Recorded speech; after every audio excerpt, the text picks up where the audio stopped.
Welcome, everyone. This is Torah Apologetics, Torah portions we do every week here on Kingdom of Context. I'm your host, Sean. I want to thank everyone for being here. And we are going to be looking at Deuteronomy 16, verse 18 through all the way 21, verse 9 today, with some fun accompaniment passages that are hopefully will bring more edification to the passage, give you deeper understanding. Like, we try to remind folks that part of apologetics is defending truth by knowing his word. It's not creating all these unique philosophies or clever interpretive ideas based off philosophical concepts, but simply what did the Father already say? Because I promise you, he's already explained it. And this is to me, this is the simplest way that we can actually share the truth with our friends and family and strangers in this world and shed hope and light of the future kingdom to come. So, guys, big prayer request for Rob Skiba. He is currently in a Dallas hospital somewhere. Was admitted, I guess, yesterday due to supposedly low oxygen. So I don't know all the details. All right, but I do know that I spoke with him briefly. He was not very responsive, and but he did respond to me, but he was not very detailed in his response, I should say, like that. I just know that there are people that are already looking for him to have a patient advocate, and I think that is extremely smart with what's going on. So if you guys will pray for he and his wife, and pray that Father puts the right people in their life, whether it's an actual attorney or a patient advocate that can explain the proper vitamin-based protocol that he needs, as opposed to the CDC's protocol, because it's already been proven to get people extremely better from the pneumonia that he has, not the COVID, but the pneumonia that he's coming down with. So just pray for him, guys. Just pray for him, because the odds are stacked against him in the hospitals, and with this protocol that the CDC is enforcing nationwide. So pray for him. Pray for his family to have the strength and wisdom to do what needs to be done. So, all right, guys. David Gooley, I apologize. No, I don't have a list, because if you go check out our kingdom portions, our kingdom portions is what we called it the first time my wife and I did this together a couple years ago. We had different accompanying passages. So the thing about doing the Torah portions is that you go through the same 5 books as your core, and then you add accompaniment or supplementary passages to it for teaching. But there's so many books in the scriptures, I don't use the same passages every year, right? Because I want people to learn more of the Bible. So that way you get a kind of a new episode, right? You get a fresh up. Yes, we go over the core scriptures the same, even though my commentary might focus on something slightly different in each core scripture. The accompaniment passages, the supplementary passages, those are going to be different every time, because those are, what I pray and feel like the Father's lead me to teach about on this specific week for that, so that it's always something new for you. So I'm not just repeating stuff year after year. So anyway, hopefully that'll. Unfortunately, I don't have a set list of what I'm going to be going over next week or 2 weeks from now or 3 weeks from now. I apologize, because it's I work on these every week for a fresh teaching. So hopefully that's understandable. Okay, guys, let's jump into it. We got a lot to cover today. Let me get this set up. Here we go. So when we look at Deuteronomy 16 through 22, it says, "You are to appoint judges and officials for your tribes in every town that the Lord your God has given you. They are to judge the people with righteous judgment. Do not deny justice or show partiality. Do not accept a bribe, for a bribe blinds the eyes of the wise and twists the words of the righteous. Pursue justice and justice alone, so that you may live, and you may possess the land that the Lord your God has given you. Do not set up any wooden Asherah pole next to the altar you will build for the Lord your God, and do not set up for yourselves a sacred pillar, which the Lord your God hates." So that was just the tail end of Deuteronomy there with that particular passage. Oh, one second, guys. And so we just want to look at this companion passage here from Jeremiah 43 real quick, because we're going to talk about the sacred pillar that the Lord hates. Okay, because this is something that is still relevant to us today, actually, in case you didn't know. So let's go through it here. This is Jeremiah 43, 1-5. When Jeremiah had finished telling all the people all the words of the Lord their God, everything that the Lord had sent him to say, Azariah the son of Hoshea, the Johanan son of Kareah, Kareah and all the arrogant men said to Jeremiah, "You're lying. The Lord our God has not sent you to say you must not go to Egypt to reside there. Rather, Baruch, the son of Neriah, is inciting you against us to deliver us into the hands of the Chaldeans, so that they may put us to death or exile us to Babylon." So this is fascinating, guys. But if you're not familiar, Baruch is Jeremiah's scribe. We're actually going to be going over First Baruch is one of our companion passages later at the end. So stick with this because it's fascinating. But Baruch is mentioned not just in this chapter, but also Jeremiah chapter 35. He was a priest and scribe and fellow prophet and friend of Jeremiah. And so these guys were getting words of the Lord together, right? And in fact, as a scribe, Baruch actually supposedly penned the actual book of Jeremiah, right? So this is just something to keep in mind. But I think it's fascinating because this conversation here is, if you go back and read chapter 42, Jeremiah prophesies to these people and says, to these rebellious people that, hey, if you run and hide in Egypt, it's not going to matter. Like the Chaldeans, which was at this time Babylon, Nebuchadnezzar, they're going to come get you. Like you're not safe in Egypt. And these people they're delusional, right? They were trusting Egypt instead of trusting in the Lord because they were in rebellion against the Lord. And so they didn't want to listen to Jeremiah or Baruch being prophesied about, hey, you're not safe in Egypt, guys. So instead they still take Baruch and Jeremiah and all the people with them, and they go to Egypt forcefully anyway. And I'll let you guys go and read the fullness of Jeremiah 42 through 46. But it's that's kind of the context that we're at here. So here in verse 4, so Johanan, son of Kareah, says all the commanders of the forces disobeyed the command of the Lord to stay in the land of Judah. Instead, Johanan, the son of Kareah, and all the commanders of the forces took the whole remnant of Judah, those who had returned to the land of Judah from all the nations to which they've been scattered. The men, the women, the children, the king's daughters, and everyone from Nebuzaradan, the captain of the guard, had allowed to remain with Gedaliah, son of Ahikam, the son of Shaphan, as well as Jeremiah the prophet and Baruch, the son of Neriah. So they entered the land of Egypt because they did not obey the voice of the Lord, and they went as far as Taphanes. When the word of the Lord came to Jeremiah at Taphanes, in the sight of the Jews, pick up large stones and bury them in the clay of the brick pavement at the entrance to the Pharaoh's palace at Taphanes. Then tell them that this is what the Lord of hosts, the God of Israel, says: I will send for my servant Nebuchadnezzar, the king of Babylon, and I will set his throne over these stones that I have embedded, and he will spread his royal pavilion over them. And guys, that's just Yahweh telling through the prophet Jeremiah through a prophetic demonstration. Nebuchadnezzar is going to come through here, destroy Egypt. He's going to set his throne up here as well, because he's going to rule Egypt and take over Egypt as well. You're not safe here. Verse 11, he says, he will come and strike down the land of Egypt, bringing death to those destined for death, captivity to those destined for captivity, and the sword to those destined for the sword. I will kindle a fire this is the important part, guys. I will kindle a fire in the temples of the gods of Egypt, and Nebuchadnezzar will burn those temples and take their gods as captives. So he will wrap himself with the land of Egypt as a shepherd wraps himself in his garment. He will depart from there unscathed. He will demolish the sacred pillars of the temple of the sun in the land of Egypt, and he will burn down the pillars of the gods of Egypt. All right, so guys, the reason why just to give you some context to what we're reading here, verse 13 is where it mentions the sacred pillars of the temple of the sun in Egypt.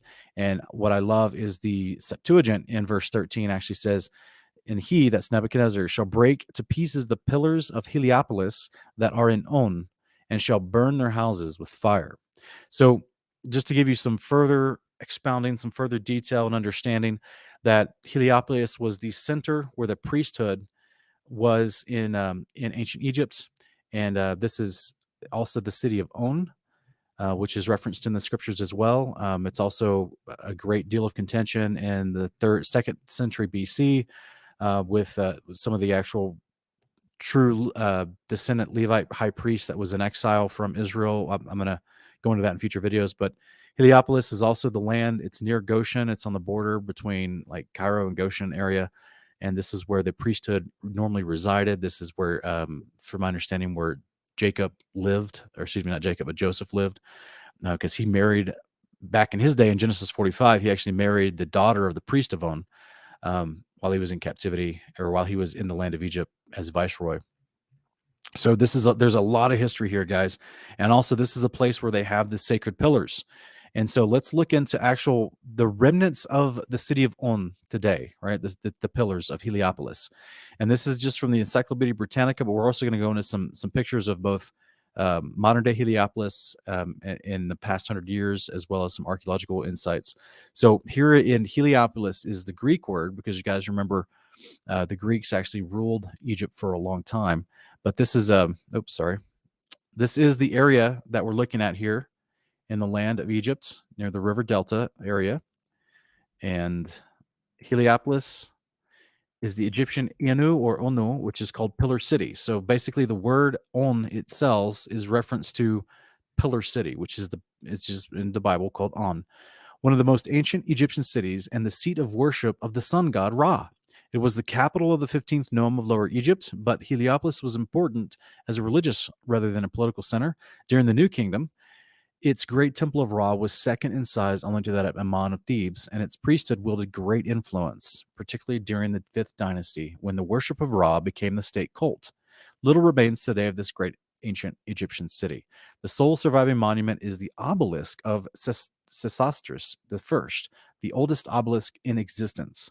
Of the pair of obelisks erected by Tutmosis III in Heliopolis, now known as Cleopatra's Needle, one stands on the Thames. It's a river in England, in the embankment in London, and the other one stands in Central Park in New York City. So this, like I said, this is where the city of Heliopolis is located, and this is the remnants of it today. It's just outside of Cairo, and it is this is one of the actual restored areas that was the only standing obelisk that is left of Heliopolis. And guys, why is this important? Because the city of Heliopolis is literally named Sacred Pillars after its sacred pillars. So when we see this idea in Deuteronomy where Yahweh tells the people to, and you know, he hates sacred pillars. Okay, he's directly talking about these obelisks. This is the idea of the sacred pillars, and this is in the Brooklyn Museum. This is a small relief of the Temple of Ra with the sacred pillars out in front of it. You got the Chimera lions in front of it, and this is a little. It's only like 2 feet by 2 feet. It's not like large. This is in a glass case basically, but this is an actual representation of what we're talking about from the city of Heliopolis in the Brooklyn Museum of History. So guys, this particular thing, you see the center, you see the square it's on, you see the platform that it's standing on, and you see the design of the brickwork around it. So this is what it originally looked like before it was excavated and before it was redone. Okay. So then they turned it into something that has more of a several more pathways and walkways and this circular design around it, even though it just used to be in the center of what looks like crosshairs. Okay. So here it is restored in the crosshairs with just the 4 crosshairs. Oh wait, no, that's not right, is it? This isn't Heliopolis. This is the Vatican.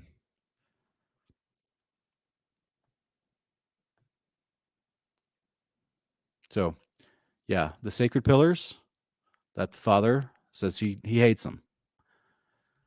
Remember, Heliopolis worshiped Ra, the serpent god, the sun god, and their priesthood was extremely influential. So you guys know at the Vatican, they got a huge amphitheater shaped like a snake's head. They got the sacred pillars out in their front yard, in their courtyard here, with the exact same designs. Yeah. Yeah, the Vatican, the priesthood of the Catholics, guys, false religion. It's just a mask. It's literally a satanic, occultic worship of Ra and Baal, and it's just masked for today to act like they steal the name. It's all mockery, guys. It's all mockery of Yeshua. They steal the name of Yeshua. They malign it. They profane it everywhere they go. They teach a false doctrine against the actual true commandments that was passed down through the law and the prophets. And in their iconography, in their artwork, in their sculptures, they still worship Ra. They're still worshiping the dragon, Satan. Okay? So this is why in scriptures we have these mentions of sacred pillars everywhere. Exodus 23, 22 through 24 says, "But if you will listen carefully to his voice and do everything I say, I'll be an enemy to your enemies and a foe to your foes. For my angel will go before you and bring you into the land of the Amorites, Hittites, Perizzites, Canaanites, Hivites, and Jebusites. I will annihilate them. You must not bow down to their gods or serve them or follow their practices. Instead, you're to demolish them and smash their sacred stones to pieces. Same thing in Micah chapter 5, 10 through 15. It says, in that day, declares the Lord, I will remove your horses from among you and wreck your chariots. I will remove the cities of your land and tear down all your strongholds. I will cut the sorceries from your hand. You will have no fortune tellers. I will also cut off the carved images and sacred pillars from among you, so that you will no longer bow down to the work of your own hands. I will root out the Asherah poles from your midst and demolish your cities. I will take vengeance in anger and wrath upon the nations that have not obeyed me. 2 Kings chapter 10, 26 through 30. Israel rebels, starts building obelisks, the sacred pillars. Verse 26, they brought out the sacred pillars of the temple of Baal and burned it. So, by the way, this is Jehu as actually addressing people that had been in rebellion, worshiping Asherah and Baal through the sacred pillars and the Asherah poles. Now, unfortunately, Jehu's not perfect. But in this regard, he's trying to destroy these sacred pillars. Verse 26, they brought out the sacred pillar of the temple of Baal and burned it. They also demolished the sacred pillar of Baal. Then they tore down the temple of Baal and made it into a latrine, which it is to this day. I think that's hilarious. Hilarious, guys. I wish I had like some sort of meme queued up of just people laughing. So they literally, for an indefinite amount of time after the days of Jehu going forward up until I don't know when, they're literally peeing on the remnants of the sacred pillars of Baal. Okay? Very fitting. Very fitting. In verse 28, thus Jehu erected Baal from Israel.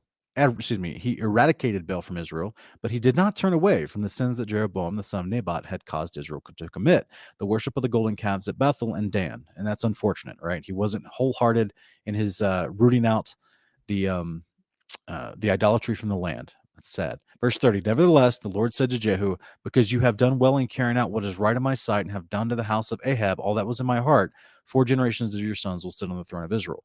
So even though he didn't fully finish the job and he didn't fully clear out the land, Jehu is rewarded in some regard by Yahweh, because like Yahweh says back in Deuteronomy, that he hates these sacred pillars. He hates this stuff. So he wants it removed from his land. So this is here in 2 Kings 17, 19 through 17. It says that, excuse me, one second. The Israelites secretly did things against the Lord their God that were not right. Here we go, guys. From watchtower to fortified city, they built high places in all their cities. They set up for themselves sacred pillars and Asherah poles on every high hill and under every green tree. They burned incense on all the high places like the nations that the Lord had driven out before them. They did wicked things, provoking the Lord to anger. Now, guys, you guys remember why just building something up on a high hill and burning incense in the high places this is kind of like the generalized verbiage and terminology to describe worshiping the Baal and Asherah and Molech and the false gods, okay? The idea that they did wicked things is all the other practices that they did goes with worshiping these false idols. We've talked about this in great length. Please go read Leviticus 18 through 20 if you want to see all those horrific things that were done, that the other nations were practicing as they worship these false gods, okay? Israel fell into this same type of rebellion and anti-covenant behavior. Verse 12, they served idols, although the Lord had told them, you shall not do this thing. Yet, through all of his prophets and seers, the Lord warned Israel and Judah and said, turn from your wicked ways and keep my commandments and statutes according to the entire law that I commanded your fathers and delivered to you through my servants and prophets. But they wouldn't listen, and they stiffed their necks like their fathers, who did not believe the Lord their God. They rejected his statutes and the covenant he made with their fathers, as well as the decrees he'd given them. They pursued worthless idols and themselves became worthless. So, guys, whenever you see, like in the book of Judges, it says worthless men, these are men that are, that's the, the pseudonym, or the synonym. That's the little phrase that's kind of designated towards people that are doing anti-covenant behavior, that are worshiping false gods. They become worthless. So don't be worthless, be worthful, right? Find that Father's worth, walk in the commandments. So it says they pursued worthless idols and themselves became worthless, going after the surrounding nations that the Lord had commanded them not to imitate. They abandoned all the commandments of the Lord their God and made for themselves 2 cast idols of calves and an Asherah pole. They bowed down to all the host of heaven and served Baal. They sacrificed their sons and daughters in the fire and practiced divination and soothsaying. They devoted themselves to doing evil in the sight of the Lord, provoking him to anger. So this is he hates all these practices. All these practices are connected, they're related, and he hates them all. Okay, Deuteronomy 17. You shall not sacrifice to the Lord your God an ox or a sheep with any defect or serious flaw, for that is detestable to the Lord your God. If a man or woman among you is in one of the towns that the Lord your God gives you is found doing evil in the sight of the Lord by your God by transgressing his covenant and going to worship other gods, bowing down to them or to the sun or moon or any of the hosts of heaven, which I have forbidden, if it's reported and you hear about it, you must investigate it thoroughly. If the report's true, such an abomination has happened in Israel, you must bring out to your gates the man or woman who has done this evil thing. You must stone that person to death. Now, I highlighted this little part here because, guys, this is the responsibility of the priesthood, which is to investigate thoroughly. Okay, so this is, I love the book of, what is it, Susanna, right? Where she's accused of she's accused of incitement to adultery by these two elders. They're lying. Daniel has to go in and investigate the matter, and he discovers that the two elders were lying, that Susanna was guiltless, and that she's acquitted, and these two elders are punished, and like that's justice, it's true justice that's happening. So it's like the priesthood, like these Levites, man, they were responsible. By the way, Daniel was a priest and Levite. These Levites, man, they were responsible for being men of war, men of sound judgment, men knowing the word, men who could judge matters and hear cases that were difficult. And I think it's fascinating, guys. I just think it's so fascinating to me that I mean, these guys were like what they tried to glamorize the modern Sherlock Holmes, to be this guy that he's an expert warrior, and he's extremely skilled in deduction and can figure out hard, difficult problems and issues and riddles and tasks and mysteries. Okay. So I just think it's fascinating because that's what they were expected to be. Because why? What's the difference? It's not because the father just thought the Levites were somehow genetically superior. No, they were supposed to learn the law of Yahweh. They were supposed to learn his commandments, his wisdom, his judgments, precepts, ordinance, and statutes. So just like in Psalm 118, where it says, your statutes, oh God, have made me smarter than all my teachers. This is what the law of God does. It is pure wisdom. You put it inside your head and your heart, it's going to come out. And you're going to be as bold and fearless as a lion, a great warrior. You'll be a skilled deduction agent of a great investigator to be able to find truth and discern deception. This is what the law of God does for you. It is your superpower in this life. It causes you to stand above the rest, both in courage and in wisdom. And I can't stress enough. We got to put his word in our heart. We got to learn it. So everyone that's watching right now, you're trying to learn it. Kudos to you. Bravo. You're on the path. I'm still learning it, and I'll be learning it for the rest of my life. Where the courage comes in is when you have to apply it amidst the Babylon that we live around, amidst the confusion, amidst the deception, amidst the people that are trying to tell you that, oh, do this, it'll cause you to live, but really it's killing everybody. Right? You have to be brave. You have to be courageous and wise at the same time. And this is what the law of God, when you put it in your heart and your head, will give you the disposition of utter fearlessness that we saw our Messiah exemplify. So I just want to encourage you guys. This is what the Levite priests were required to behave as. And this was some of their practical job duties, was just to discern if someone was truly transgressing the covenant. They're just not going to take a report and then just run with it. They had to investigate. The father doesn't work upon, he doesn't allow slander to just go unchecked. Okay. So this was a huge deal. And we're actually going to talk in Deuteronomy 19 about what happens if someone makes a report about somebody that's not following the covenant and they're slandering, they're falsely accusing them of doing that, and what happens to that person that falsely accuses. Because the father, he treats slander with the death penalty, guys. So we're going to talk about this a little bit later in a couple chapters, but I've seen way too many quote unquote believers running around social media, way too willing to slander their brethren. You guys, unfortunately, have seen me interview a couple of them. They're way too willing to slander their brethren and cast their brethren out and claim that their brethren is transgressing the covenant because they don't believe some specific little way of wording something that somebody else words it, or a denomination words it, or whatever. So it's sad. It's really sad. And this is where, thank the Father that when his kingdom comes, there'll be an entire nation born in a day of Melchizedek, righteous priests with the law of God in their heart that will be able to discern matters and dispel disputes amongst believers, that because those disputes are just based off confusion of doctrine. Okay, so all that's going to be weeded out in the future, and we just pray that the Father's kingdom come. So it goes on to say in verse 6, on the testimony of 2 or 3 witnesses, a man shall be put to death, but he shall not be executed on a lone witness. This is so important, guys, because this is the context that we see for this idea, a matter should be established on the testimony of 2 or 3 witnesses. Specifically, this matter, a matter that's judged by Levites, of someone reporting, and whether it's slander or whether it's true, someone that's reporting someone that's going against covenant. Specifically, this matter is the only place in Scripture where a matter is established by the testimony of 2 or 3 witnesses. This does not apply to the idea of, it's this is the only time this is spoken in the Bible, so I don't know if I can trust it. That's not this standard of evaluation is not in the context of how you evaluate the words of God through the prophets. It's how the Levites evaluated a civil case or a case of covenant where one person's being accused of doing anti-covenant behavior, and they had to investigate the matter.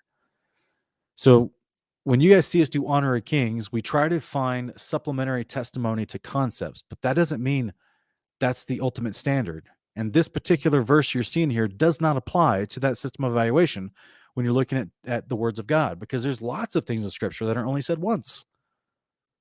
Yahweh himself repeats himself because he's gracious and kind and merciful, but he doesn't have to. If he said it once, he meant it once. And if what he says in that statement lines up with all the rest of his behavior and theology, then that's something we need to learn and try to apply in our life and in our walk. So it's just, I guess what I'm trying to say is I hear so many people running around and you'll say to them, Yahweh is sent his son. His son is supposed to be your priest. Here's just a quick example, guys. I'll put forward the statement that Yahweh sent his son to be our Messiah and high priest. And as a high priest, he ministers in a temple in heaven. And then people will say to me, well, where is that? And I'll say, well, it's in Hebrews 8, 1-5. And then they'll say, all right, well, where's your second witness? And I said, wait, what? Well, in addition to Hebrews 4:14 or Psalm 110, 1-4, or, other places, in addition to other places, Revelation 3:12, and that's not a question that applies to that idea. If there's a scripture that directly tells us something, you don't need 2 or 3 other witnesses. It's very helpful if you do. It's wonderful, right? And I try to show from 10 different angles how the Father's word lines up in all kinds of ways. But I just want to lovingly put this out there, guys. I've seen this taken out of context, probably is more than any other passage in Scripture other than Trinitarian arguments. This stuff right here, this verse right here, people will use to say, "Oh, I don't like what you have to say. I don't like you giving me that scripture. I need 2 or 3 witnesses." And you're like, "Whoa, that's the scripture plainly says what it says. This is what we go by." Like this, let's take the definitions of the words. Let's take it for what it says in its context. And you don't, the scriptures doesn't tell you need 2 or 3 witnesses for this. So, yeah. Yeah, you're welcome, Jeremiah 15:16. This is I see this all the time. It's kind of like madness, because you're like, that basically it's their excuse to not believe Yahweh the first time. Verse 7, the hands of the witness shall be the first in putting him to death, and after that, the hands of all the people. So you must, again, this is like I talked about last week, guys. This is through a process where the Levites or the judges would have been there after they actually convicted the man of his wrongdoing. And then the person that, had to actually bring forward the matter, he would be the first one to throw the stone. Then the rest of the people would throw their stones. So this is going through a process. This isn't just willy-nilly stoning people at random. Verse 8, if a case is too difficult for you to judge, whether the controversy within your gates is regarding bloodshed, lawsuits, or assaults, you must go to the place the Lord your God will choose. You're to go to Levite priests, to the judge who presides at that time. Inquire of them, and they will give you a verdict in that case. You must abide by the verdict that they give you at the place the Lord will choose. Be careful to do everything they instruct you, according to the terms of the law they give and the verdict they proclaim. Do not turn aside to the right or to the left from the decision they declare to you. But the man who acts presumptuously, refusing to listen either to the priest who stands there to serve the Lord your God or to the judge, that person must be put to death. You must purge the evil from Israel. Then all the people will hear and be afraid and will no longer behave arrogantly. Let me just address something real quick, guys.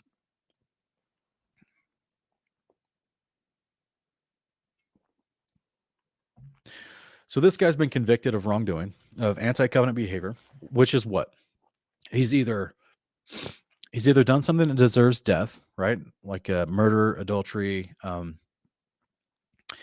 dishonoring his parents to the point, as a grown man, dishonoring his parents to the point where he's a drunkard and a glutton in society, and has become an issue and a problem. That we've went over that in previous passages, or he's actually going out and doing occultic behavior, which involves human sacrifice, drinking of blood, which is a part of cannibalism. So either he's done horrific things. Okay. So if he's been convicted and it stands to be put to death, and he just is ignoring the authority given to the priests and the judges, in that regard, he's ignoring the authority of Yahweh. So this is someone that is trying to stay in the congregation of the house of Israel. Okay, and I'm speaking generally as a whole nationhood. He's trying to stay in Israel, in the land, and live in their territory, but not abiding by the rules of the land.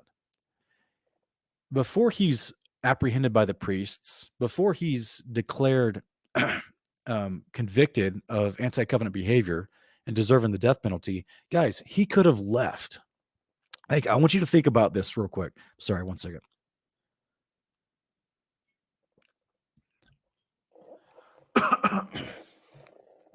This is something I never see people talk about. The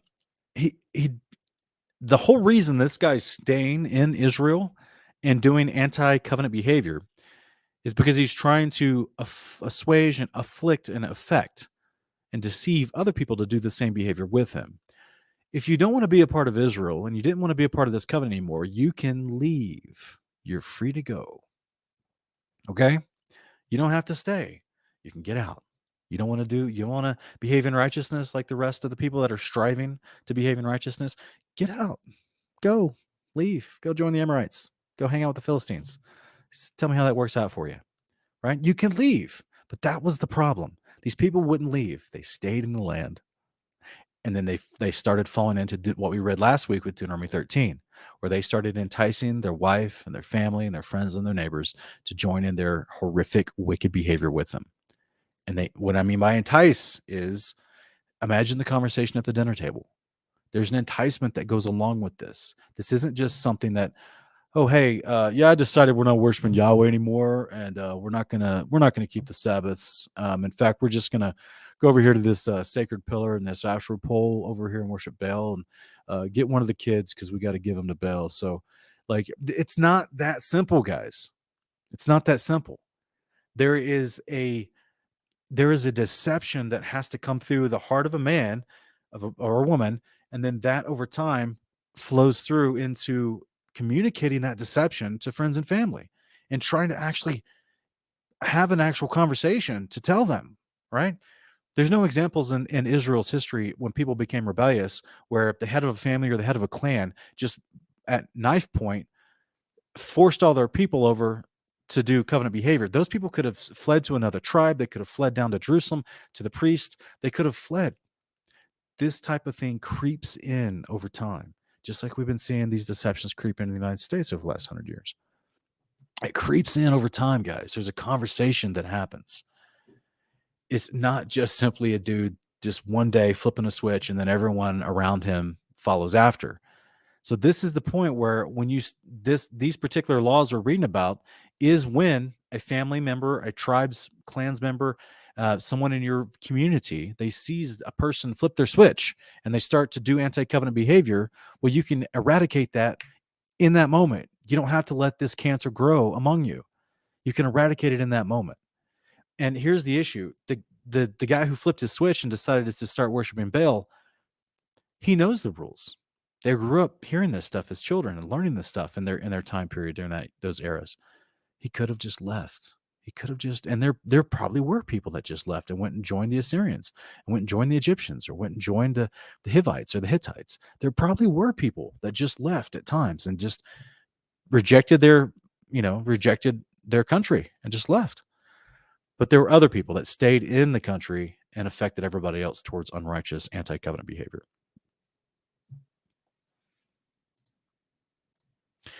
So he says here in verse 12, but the man who acts presumptuously, I read that already. Verse 14, When you enter the land that the Lord your God has given you, and you take possession of it and settle in it, and you say, let us set a king over us like all the nations around us. You are to appoint over yourselves the king whom the Lord your God shall choose. Appoint a king from among your brothers. You are not to set over yourselves a foreigner who is not one of your brothers. But the king must not acquire many horses for himself or send the people back to Egypt to acquire more horses. For the Lord has said, you are never to go back that way again. He must not take many wives for himself, lest his heart go astray. He must not accumulate for himself large amounts of silver and gold. By the way, guys, did you see what we just read in verse 7 or verse 16 at the very end? Yahweh told them, you must never go back to Egypt.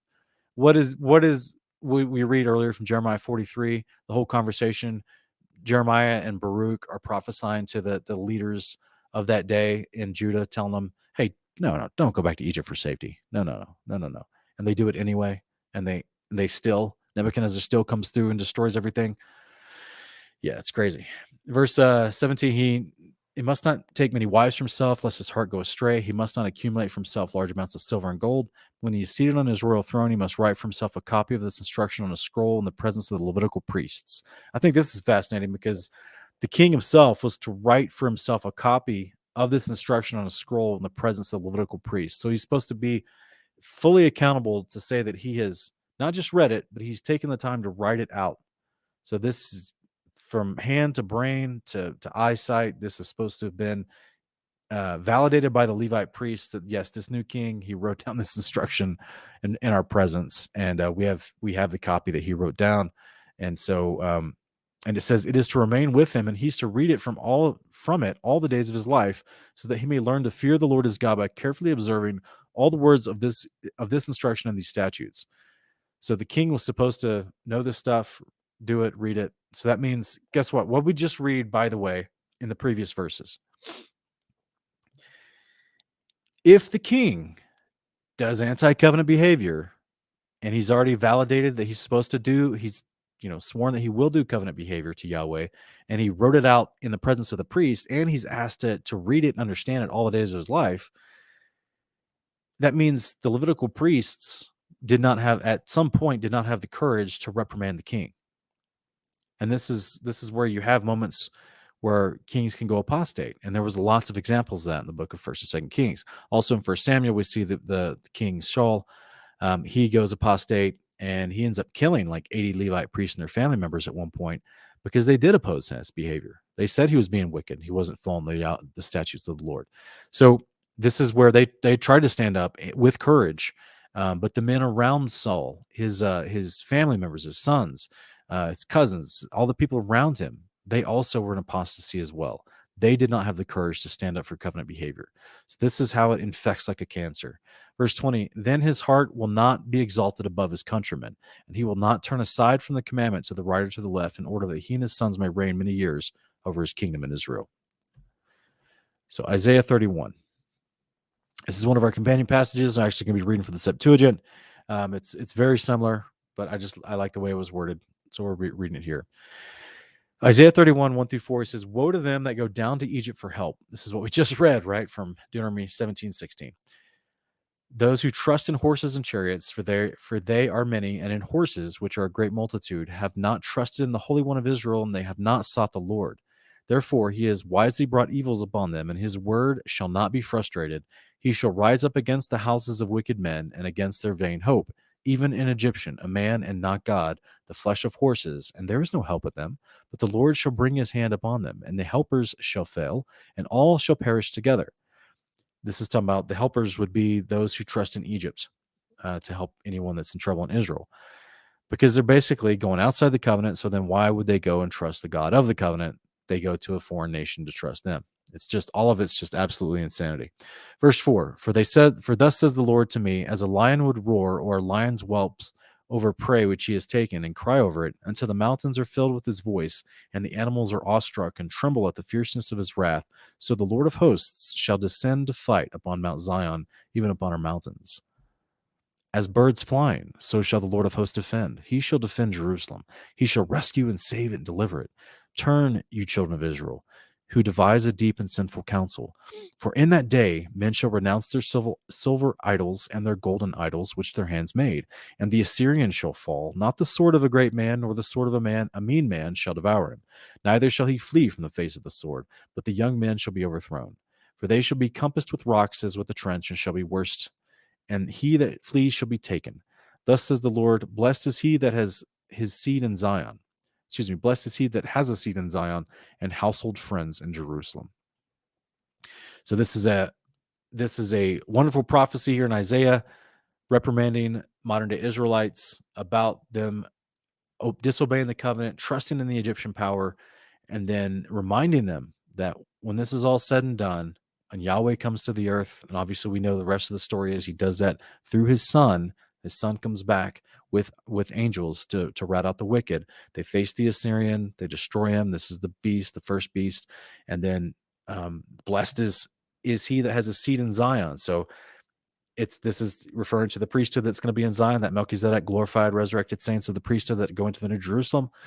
And then there will minister in love and patience to those who are survivors of the Lord that live outside the New Jerusalem. So that's why you'd be blessed, right? So this is wonderful, right? This is a wonderful time.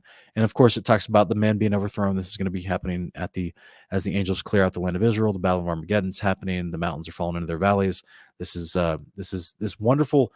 Isaiah basically is taking their current apostasy and reminding them that the covenant they're breaking, the end result of that covenant is the promise of Yahweh and his son coming to the ground, routing out the wicked, and all the people in the the government structures and the religion that these apostate Israelites are trusting in Egypt, in that the apostate Israelites are trusting in the Egyptians and their gods, which is an apostate system of religion, which is against Yahweh.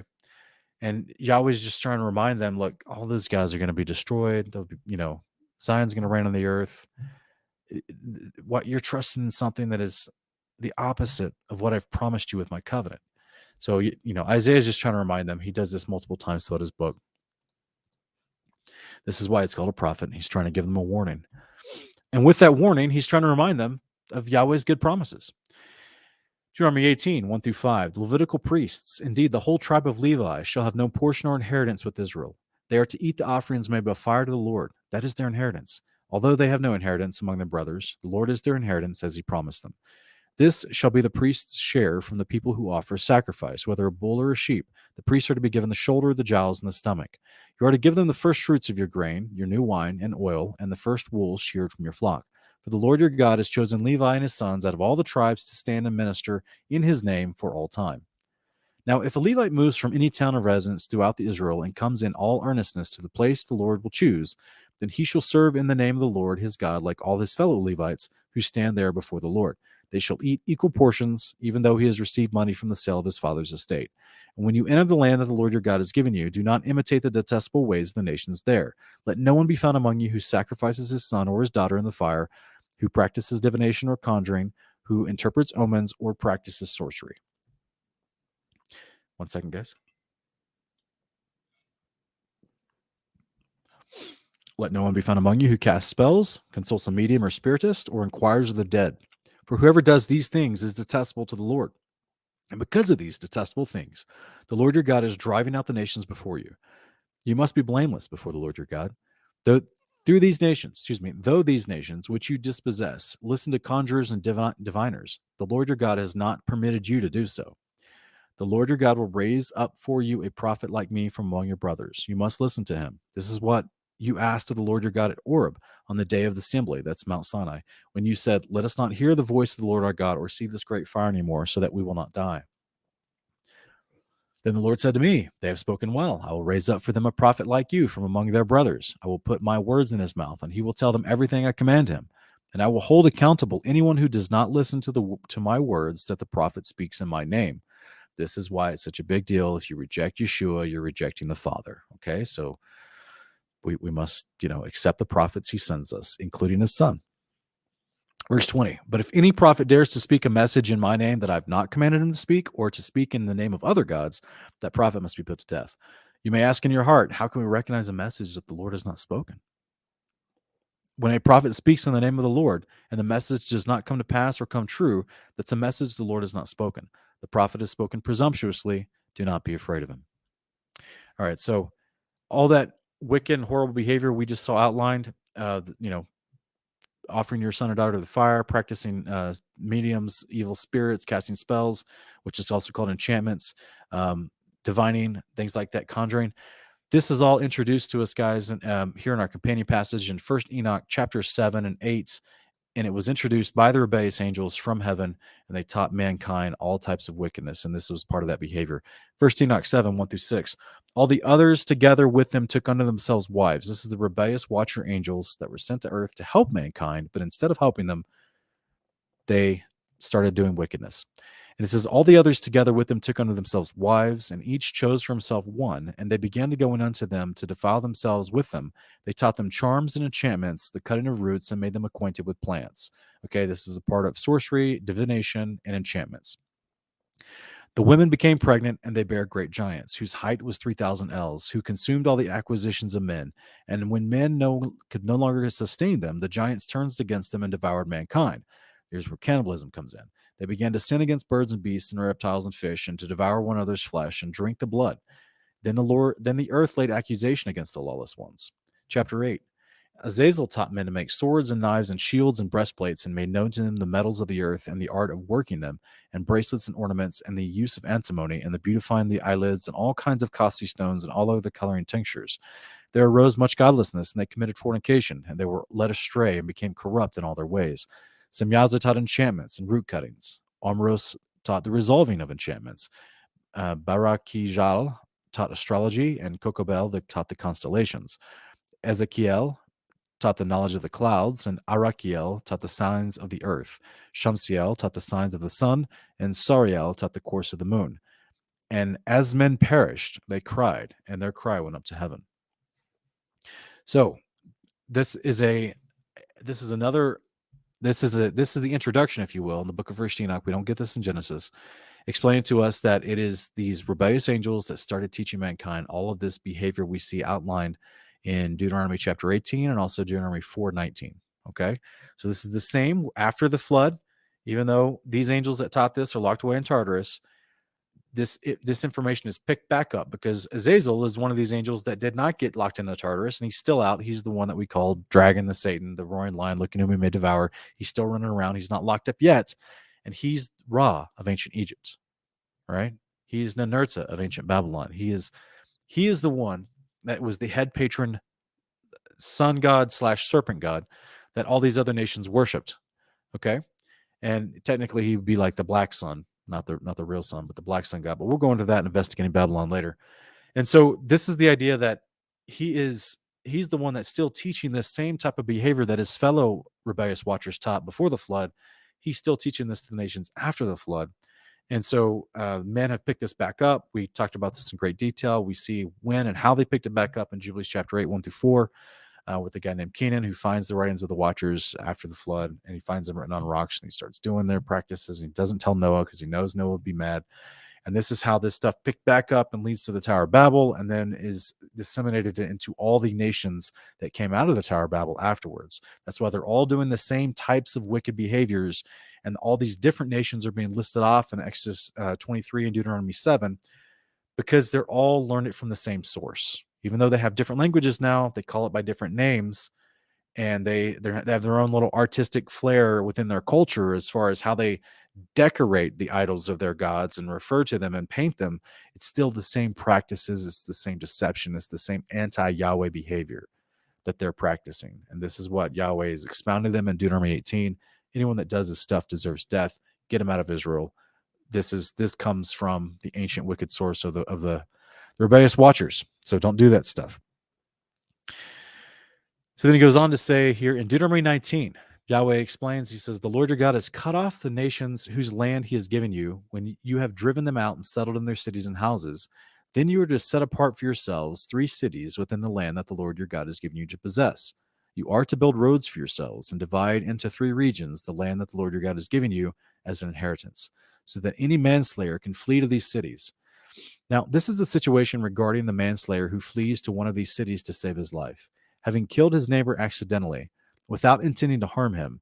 If he goes into the forest with his neighbor to cut timber and swings his axe to chop down a tree, but the blade flies off the handle and strikes and kills his neighbor, he may flee to one of these cities to save his life. Otherwise, the avenger of blood might pursue the manslayer in a rage and overtake him if the distance is great and strike him dead, though he did not deserve to die, since he did not intend any actual harm. This is why I'm commanding you to set apart for yourselves 3 cities. If the Lord your God enlarges your territory as he swore to your fathers and gives you all the land he promised them, and if you carefully keep all these commandments I'm giving you today, loving the Lord your God, walking in his ways at all times, then you are to add 3 more cities to these 3. Thus, innocent blood will not be shed in the land that the Lord your God has given you as inheritance, so that you will not be guilty of bloodshed. So, guys, the reason I highlighted this is because I think it's fascinating that he's saying that as your land grows, you're going to add 3 more cities. I think this pattern will be replicated when the kingdom comes.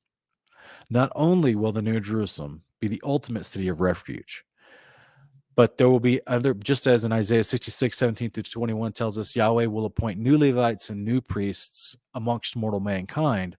These will be amongst the people that live outside the New Jerusalem. So there, in my understanding, there will be refuge cities outside the New Jerusalem at an equal distance, designed for it to be fair, if you will, for the accidental murder, the accidental manslaughter person that committed accidental manslaughter, for him to run to one of these sanctuary cities at an equal distance. And as mankind repopulates throughout the millennial reign and builds further and further out in a perimeter fashion around the New Jerusalem and rebuilds the cities that have been destroyed throughout the earth, some of these cities at an equal distance will then be added and designated as sanctuary cities in case of these events happen. Okay? Because Torah is going to be kept throughout the entire world, guys. We're reading all this stuff we're reading about, these instructions, just in case you get a little bit bored with them, you're reading about what the millennial reign is going to look like.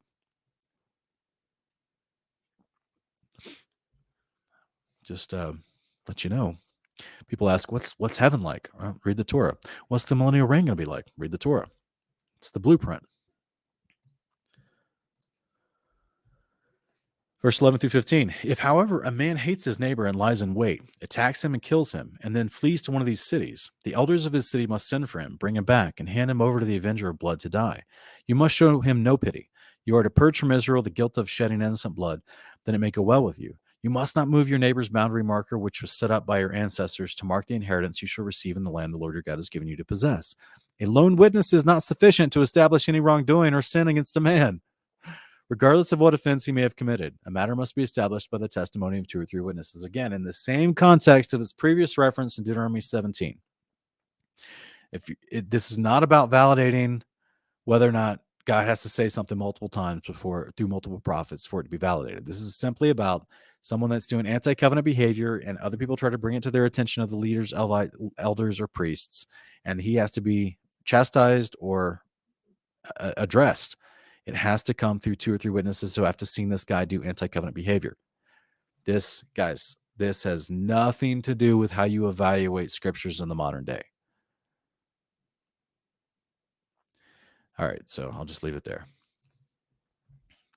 Verse 16, if a false witness testifies against someone, accusing him of a crime, both parties to the dispute must stand in the presence of the Lord before the priests and judges who are in office in that time.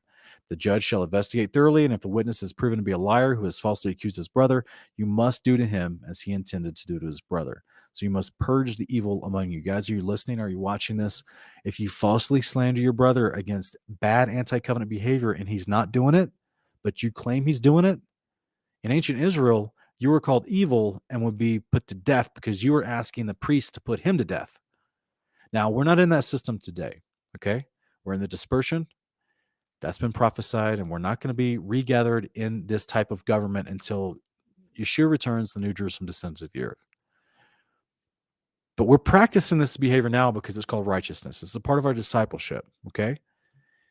Yeshua never falsely slandered somebody because they had wrong theology. He patiently took the time to go over the right theology with them. Okay?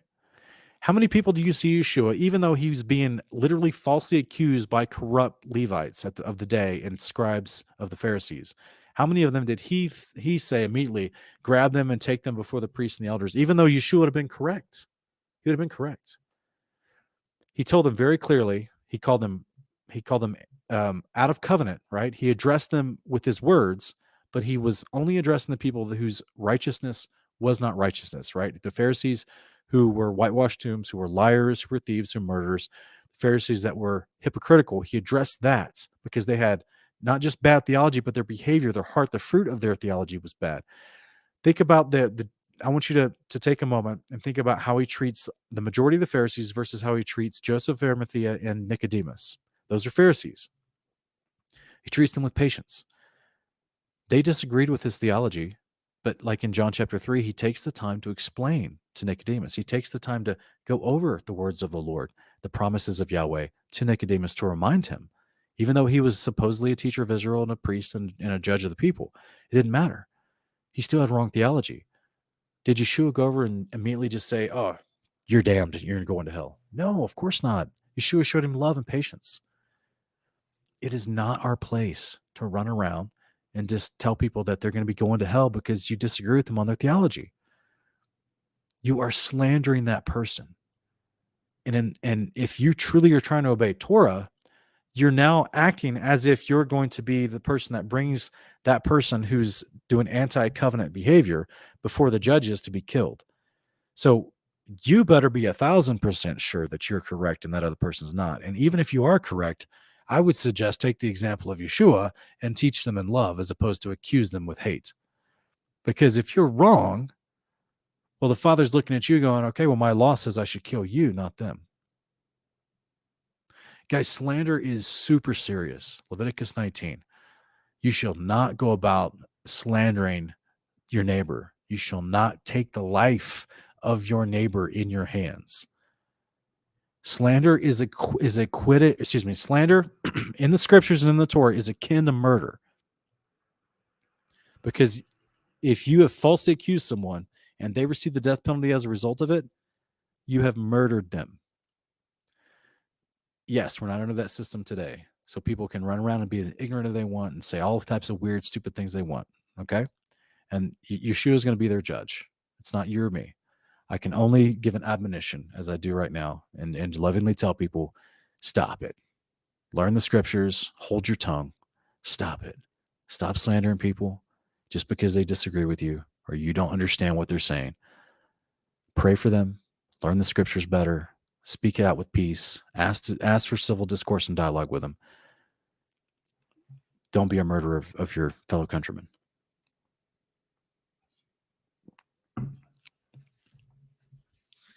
Verse 18. The judges shall investigate thoroughly. If the witness is proven to be a liar who has falsely accused his brother, you must do to him as he intended to do to his brother. So you must purge the evil from among you. Then the rest of the people will hear and be afraid, and they will never again do anything so evil among you. You must show no pity, life for life, eye for eye, tooth for tooth, hand for hand, and foot for foot. Deuteronomy 20, 1-5. When you go out to war against your enemies and see horses, chariots, and an army larger than yours, do not be afraid of them. For the Lord your God, who brought you out of the land of Egypt, is with you. When you are about to go into battle, the priest is to come forward and address the army, saying to them, Hear, O Israel, today you are going into battle with your enemies. Do not be faint-hearted or afraid. Do not be alarmed or terrified because of them. For the Lord your God goes with you to fight for you against your enemies, to give you the victory. And furthermore, the officers are to address the army and says, Has any man built a new house and not dedicated it? Let him return home, or he may die in battle and another man dedicate it. Has any man planted a vineyard and not begun to enjoy its fruit? Let him return home, or he may die in battle and another man enjoy its fruit. Has any man become pledged to a woman and not married her? Let him return home, or he may die in battle and another man may marry her. Then the officers shall speak further to the army and say, Is any man afraid or faint-hearted? Let him return home, so that the hearts of his brothers will not melt like his own. So I highlighted this, guys, because not only is it amazing that, you can, if you just bought a house, you just plant a vineyard. If you're trying to get married, you don't have to go to war. But even if you just are afraid, I mean, this is amazing, guys. We, my uncle, when I was younger, he struggled with PTSD and issues because he went to Vietnam. And my uncle, bless his heart, man, he got back from Vietnam. He really had a hard time. with all the emotions that went along with that. And he was, drafted. You know what I'm saying? Like, so I mean, this is a time where you're taking men into a theater of war that don't want to be there. They don't, not only do they not agree with the cause, but they just may be afraid. They just may not be ready for it, especially when you're taking kids like 17, 18-year-olds. Yahweh would never do that. That is satanic occult mentality. That the wicked kings of the earth that rule the earth and the nations that use theater of war as a form of their rituals, um, for world depopulation, in my opinion, because all the wars are manufactured over something that could have been easily reconciled. Because the people choose to, because of their unrighteousness, and the people that rule over them choose to oppress and destroy and afflict. And I mean, this is, yeah, it's all anti-Yahweh behavior, right? It's all the opposite of what we see our Heavenly Father trying to explain in His Word, speaking to the people that are in the army that will be defending Israel and fighting against their enemies, people that were aggressing against them, okay? People that were in the land because of sedition, because they broke a treaty, and the treaty, the um, breaking that treaty involved a death penalty, and they're in the land trafficking humans and committing human sacrifice. So those people have to be addressed, right? So justice can be done. So the idea of Yahweh assembling an army out of His people, that is something where He doesn't want someone that has a conflicted mind or a conflicted heart, or even if you're afraid. He wants people to be there because they want to be there. And we see moments in the scriptures where this happens. Like David takes 300 of his men, leaves the rest of the people, and David goes and just wrecks everybody with 300 people. You know what I'm saying? And same thing with Genesis 14, and Abraham takes 318 of his men and goes and defeats um, the winner of an army that had just taken on a whole bunch of other armies, right? So we see these moments where people that have faith in Yahweh, and they want to be there for the right reasons, and they have the courage to be there, the Father will bless them tremendously when it comes to physical warfare and protect them at the same time. And I mean, you're almost an unstoppable force. I mean, you have the Father on your side. You are an unstoppable force if you're in His will to be there.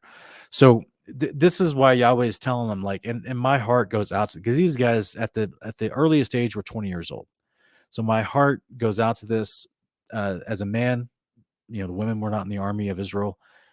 So as a man, I look at this and I go, oh my goodness, like, imagine if you're a 20-year-old and you're just afraid. But what happens if 2 years later you find your courage and you're ready now? Okay.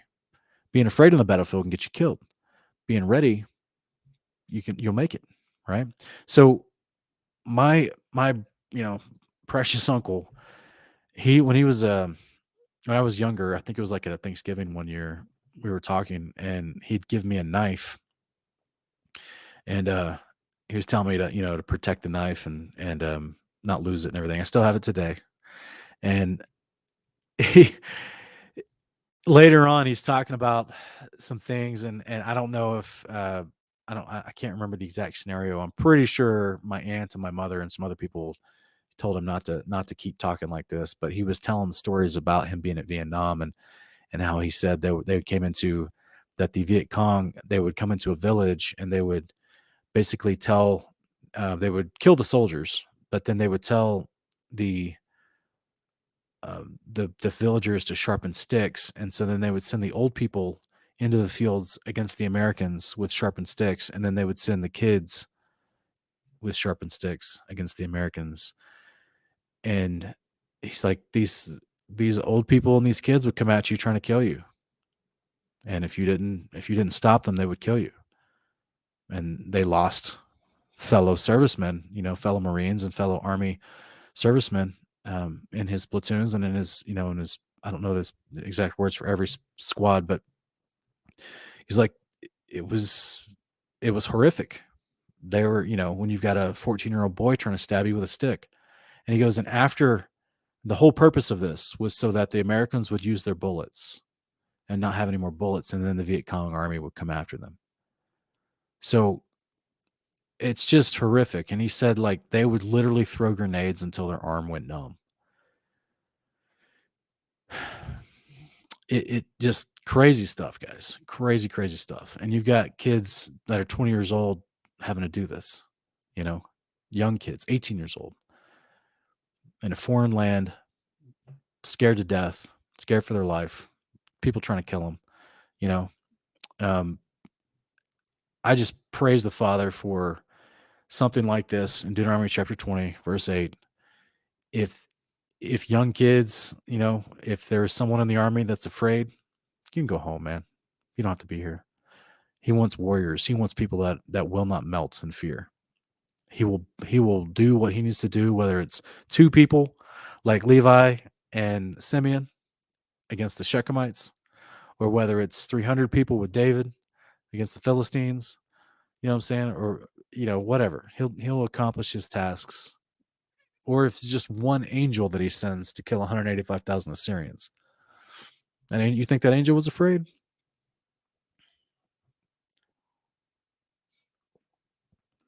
So, yeah, the Father's so good. He's so good. Verse 9, when the officers have finished addressing the army, they are to appoint commanders to lead it. When you approach a city to fight against it, you're to make an offer of peace. If they accept your offer of peace and open their gates, all the people there will become forced laborers to serve you. But if they refuse to make peace with you and wage war against you, lay siege to that city. When the Lord your God is delivered into your hand, you must put every male to the sword. But the women, children, livestock, and whatever else is in the city, all its spoil you may take as plunder. You shall use the spoil of your enemies that the Lord your God gives you. This is how you're to treat all the cities that are far away from you and do not belong to the nations nearby. However, in the cities of the nations that the Lord your God has given you as inheritance, you must not leave alive anything that breathes. These are the cities that are listed off in Deuteronomy 7, Exodus 23, that are part of the nations that are doing horrific occultic human sacrifice and all types of fornication, all types of genetic modifications. They got Nephilim in the land. They got chimeras. This is everyone is tainted, guys. This is why he's saying in those specific nations that I've already mentioned to you multiple times that are possessing by sedition these areas I'm giving you as inheritance, and I've given your forefathers as an inheritance. These are the ones you don't leave anything alive. But all the ones around them, here's the other rules for that. Just the fighting men. So the Father knows what he's doing, and there's a reason why he's going in with different tactics, different rules of engagement, if you will, for different cities according to their behavior. For you must devote them to complete destruction, the Hittites, Amorites, Canaanites, Perizzites, Hivites, and Jebusites, as the Lord your God has commanded you, so that they cannot teach you to do all the detestable things that they do for their gods, and so cause you to sin against the Lord your God. When you lay siege to a city for an extended time while fighting against it to capture it, you must not destroy its trees by putting an axe to them, because you can eat their fruit. You must not cut them down. Are the trees of the field human, that you should besiege them? But you may destroy the tree that does not produce fruit. Use them to build siege works against the city that's waging war against you until it falls.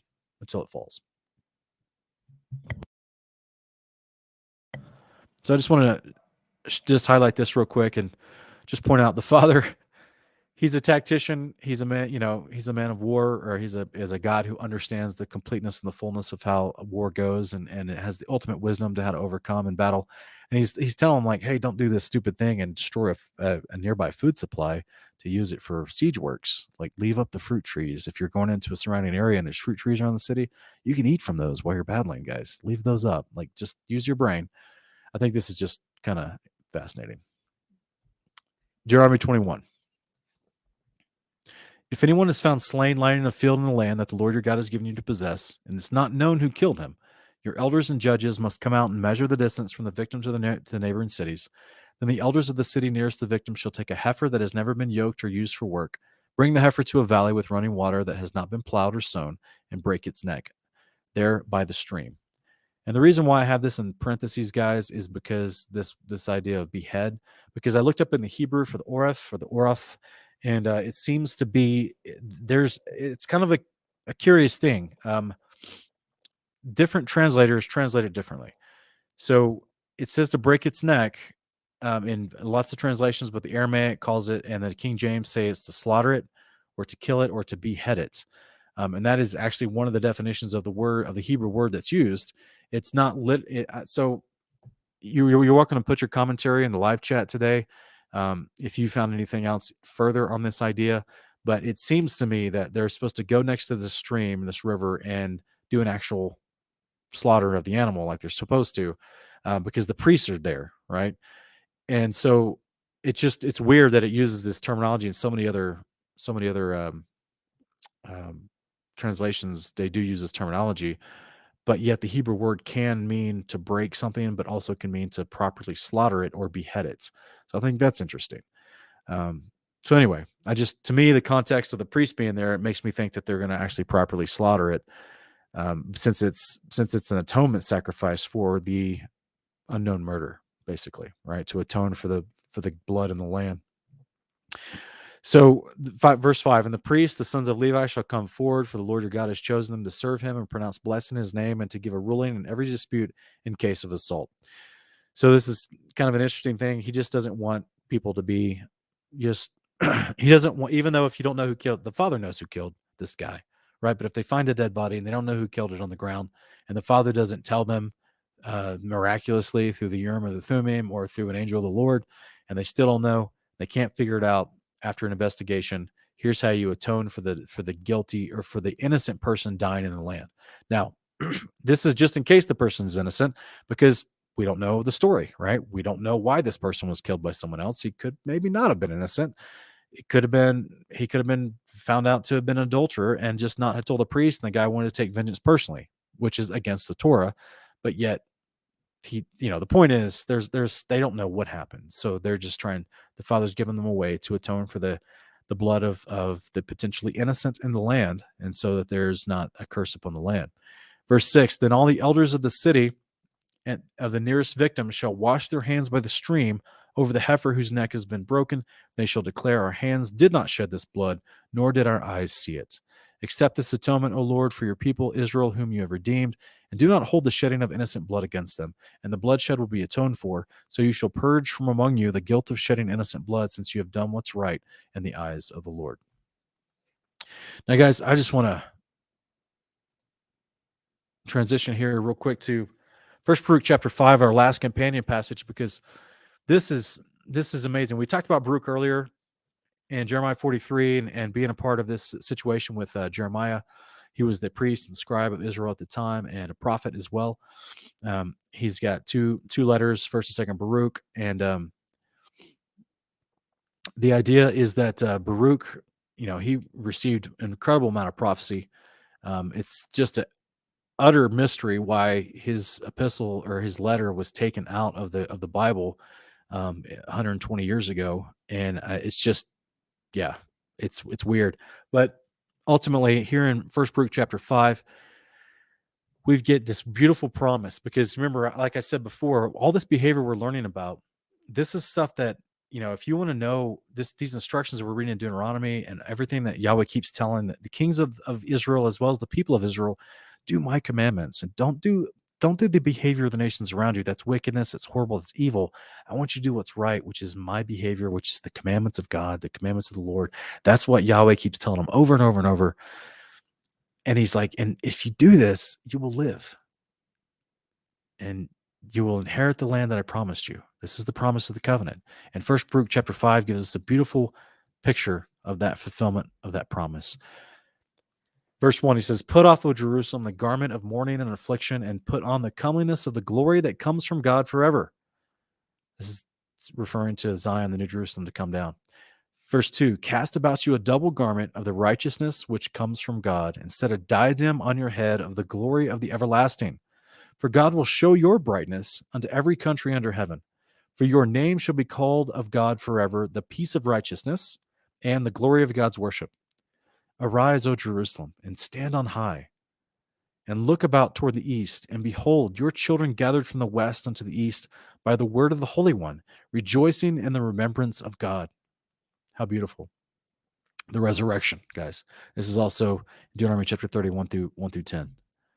Verse 6, for they departed. This is the people that are rejoicing in the remembrance of God, that rise from the east and the west, that come to Jerusalem, who shines righteousness. He says, verse 6, for they departed from you on foot and were led away of their enemies, but God brings them to you exalted with glory as children of the kingdom. Amen. Hallelujah. This is the resurrection, the first resurrection event. You'll be glorified. You'll be exalted, meaning you'll be in a place of position of honor and power in this Melchizedek priesthood with Yeshua. You will rule and reign with him for 1,000 years. Verse 7, for God has appointed that every high hill and banks of long continuance should be cast down, and valleys filled up to make even ground, that Israel may go safely in the glory of God.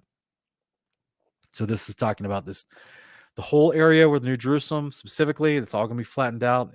From my understanding, it could be the rest of the mountains of the world as well, but specifically the area where the New Jerusalem is going to sit down, it's all flattened out. So the city that's 1,500 miles square can sit down on a flat, firm foundation, and there will be mountains inside the city, but ultimately all the other land will be smooth, easy to traverse and walk over. There'll be a king's highway running through the city. There'll be forests inside the city with animals that are, not going to attack you. And anyway, so he goes on to say, verse 8, moreover, even the woods and every sweet-smelling tree shall overshadow Israel by the commandments of God. For God shall lead Israel with joy in the light of his glory, with the mercy and righteousness that comes from him. Beautiful, beautiful promise of the resurrected inside Zion, the New Jerusalem, whose righteousness will be shown to all the nations, whose light will be shining, seen by all the nations. And it's just going to be an amazing time during the millennial reign. So this is what Baruch also knew the story. He knew the end of the covenant. He knew what was promised through the covenant and what was promised to come. He knew where, just like Isaiah 100 years before Baruch, also knew where the New Jerusalem was, called Zion, that was promised to be light to the nations. He knew the story, guys. These are prophets of the Lord. They know the story. So, guys, if you have any questions, put them in all caps, and I'm going to drop the call-in link here if anyone wants to call in personally. Oops. That on the screen below. I'll also put the link in the chat if you guys want to call in. But if you have any questions today, put them in all caps so that I can see them easily. And if you want to call in, just make sure that you're prepared to be on camera. What do I mean when I say that? I don't just mean have your clothes on. Obviously, have your clothes on. But I also mean try to be in some place that has decent lighting so that your camera can pick you up, all right? And try to have decent Wi-Fi somewhere so that you can have a strong, consistent, signal, so that you don't break up constantly, and so that I can hear your question. Because if you have a question you want to answer, and I want to answer it for you, I want to do my best to help, but I can't if I can't understand your question or your signal's so bad or whatever, or you're driving. Please don't call in if you're driving. Just drive, or just pull over. You know what I'm saying? So guys, you guys are welcome to do that at this time. And I'm good on water. Thank you, sweetie. My wife is asking if I need more water. I'm good on water.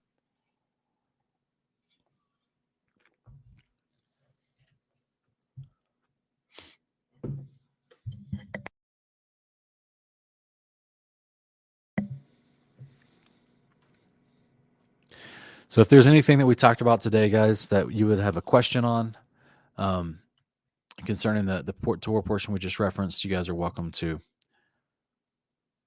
All right. Tom, hey, what's up, brother? He's in the chat today. Tom is asking, is Paul referencing Baruch in Romans 3:21, the righteousness apart from the law? I don't know. Let me go back to the Baruch passage. I don't remember Baruch saying that in that passage I just read, but what I understand Paul to be saying in Romans 3:21 is the righteousness apart from the law is what you receive at the resurrection. So you're promised to get God's behavior, which is his righteousness. You get his law, his behavior put on your heart when you get your new body, your new heart, and your new eternal life. That is apart from the law, technically, right? I know it's the same behavior as the law, but the context of the passage is Paul trying to explain, just like he does in Romans chapter 10. Excuse me, guys. My water is making me excuse me, guys. So just like he's trying to explain in Romans chapter 10, 1-4, that there is a difference in the righteousness you receive through Moses versus the righteousness you receive through the covenant behavior, the promise of that Yeshua, you get through Yeshua and faith in Yeshua, right? What do you get through faith in Yeshua? You get to the resurrection. What happens at the resurrection? You get eternal life with this law written on your heart. And this is an eternal righteousness, an eternal right behavior that never goes away. You never fails. Okay. So this is why righteousness that you do is Deuteronomy 6:25. If you do the commandment, statute, and ordinance that Yahweh instructs of you, it's called right behavior. And that is a form of righteousness that you practice right now as a part of your discipleship. But you get that same behavior permanently emblazoned on your new heart at the resurrection forever. And that is apart from the law of God because you get that at the resurrection. So that's that terminology Paul is trying to expound upon.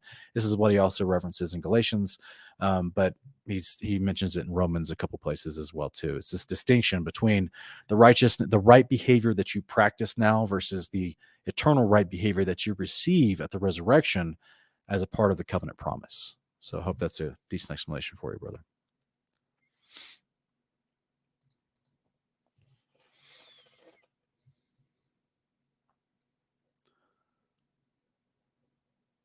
And if you're asking about, okay, so you're asking about Baruch 5:2. Well, Baruch 5:2 is talking about the Zion. It's talking about Jerusalem itself. So this is where, put it back on screen real quick. So this is where,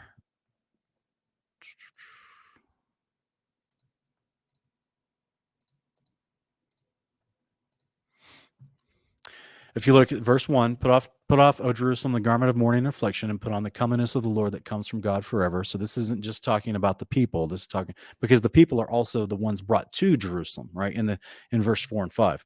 So it's talking to Zion, to the new Jerusalem that's coming. Put off, O Jerusalem, the garment of mourning and affliction, and put on the comeliness of glory that comes from God forever. Okay, so this is how, like in Revelation 19:7, then the bride makes herself ready by putting on the resurrected saints who are now righteous on their own behalf. Cast about you a double garment of righteousness, which comes from God. And so this is just a phrase explaining about Jerusalem will be established in righteousness, as Isaiah 62 says, and you'll be filled with people who are righteous. So you're now, your land is pure and undefiled. The people that live in it will be pure and undefiled. The Father and Son live in it, and they're pure and undefiled. And so you have this terminology like a double garment of righteousness. I hope that's a decent answer for you. All right.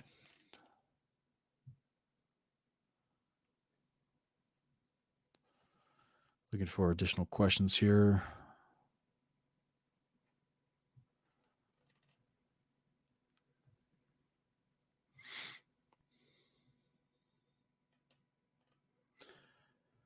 Kenneth Henderson is asking, on the day of the Lord, do we all become priests or do some have other duties? It says it will rule and reign with Christ, those who take part in the first resurrection. This is Revelation 20, verses 4-6. So, and it will be priests of God.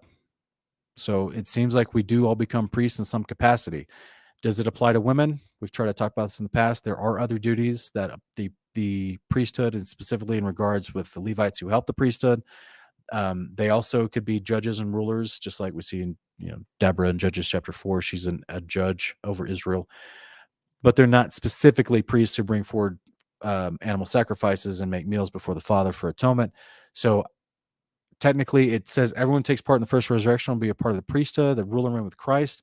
Will there be specific hierarchy within the priesthood like we see in the Torah? Very possibly, most likely. Will women be actually a priest alongside the men? I don't know. I really don't know. It seems to me that if they're not, they're definitely a part of the ruling class of the Melchizedeks, but maybe they just don't specifically bring forward the sacrifices, and that's left to the men. Either way, both men and women who get glorified and resurrected will be a part of those who rule and reign with Christ for 1,000 years in the Melchizedek priesthood.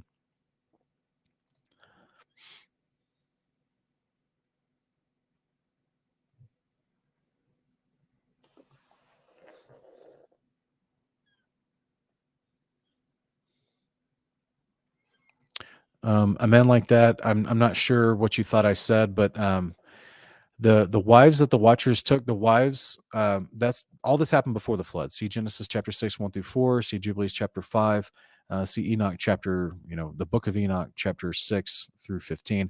All this happened before the flood. So the rebellious watchers were sent to the earth to help mankind govern their affairs, to help them as they were flourishing on the earth, teach them righteousness, but instead 200 plus of them actually rebelled and did unrighteousness and took wives. And all this happened approximately 1,200 years before the flood, depending on which timeline you're going with, whether the Masoretic or the Septuagint. So it's all before the flood activity. Sebastian Porres, you're gonna have to ask a specific question. I appreciate your question, or thank you for trying to ask a question. Please make it specific. This one is way too vague. Cura X9, what's your opinion on exorcist based on scriptures? Well, let's use the word in context. So what are we talking about? We talking about someone has unclean spirit, and we as believers have the authority by the Spirit of God as a gift of the Spirit to go by and free that person of that unclean spirit. Yes, that's still applicable to us today. We still have that access through the Spirit of God today. Do you have to become a Catholic priest to do it in some sort of ritual and cite specific words and splash specific things and do what they do? No, you don't. In fact, sometimes I think that that's a show, that the demon doesn't actually leave anyway. I think that that's all for, them to act like they're in the authority of God when they're really not. Um, because we don't see Yeshua doing all that stuff. He just tells the demon to get out. And there's modern day exorcisms that happen where believers strong in the Spirit of God just tell the demon to flee and they get out. Okay. So that's let's define the word. Exorcist is usually associated with Catholicism and the priesthood of Catholicism. So that's why I'm trying to break down the question a little bit and define how you're using that word and make sure that we use it according to the scriptures and not to the bad example of the priests.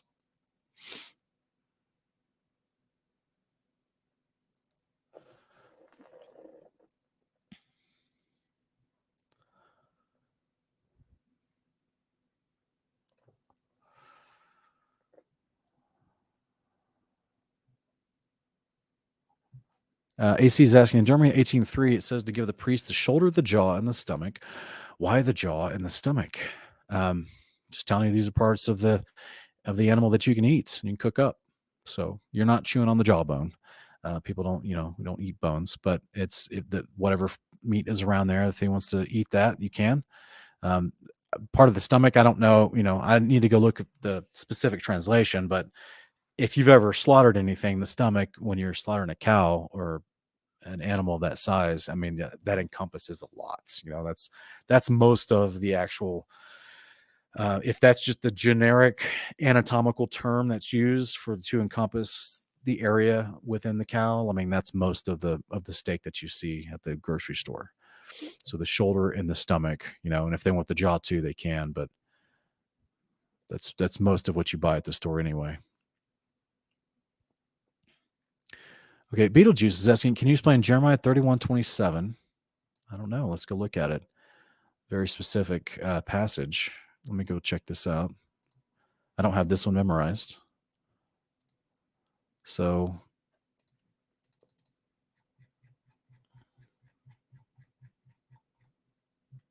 let's see what this one has to say here.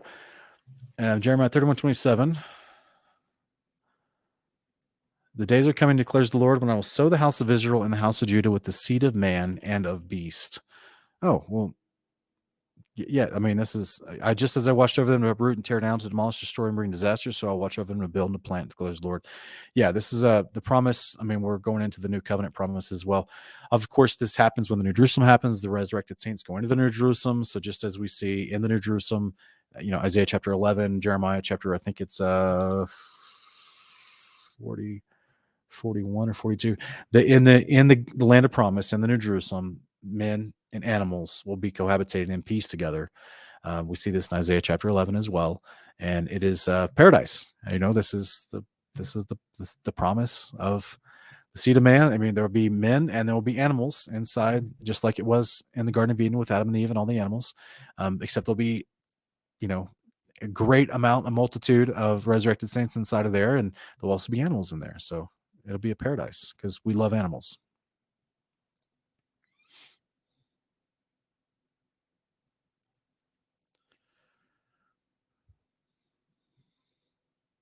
Oh, you're welcome, Kenneth. I hope that was help to you.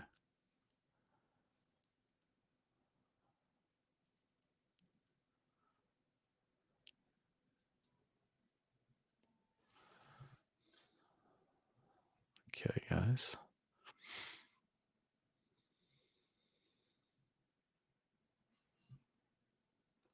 Obidrahu Gantala, I don't see your questions. So if you have a question, put it in all capitalization. That way I can see it easily. I haven't seen it so far, so try to ask it again. You're not being ignored. I just don't see your questions.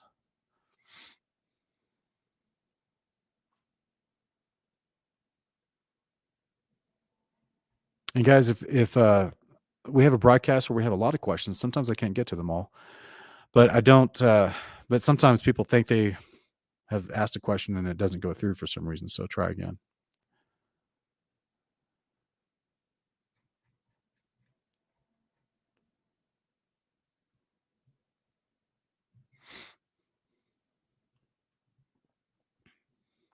Guys, if you're asking a question, please be sure to put it in a coherent sentence so I can see it, understand it, and I can read it.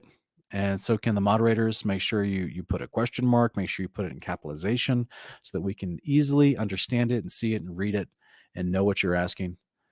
Jordan, no, do not.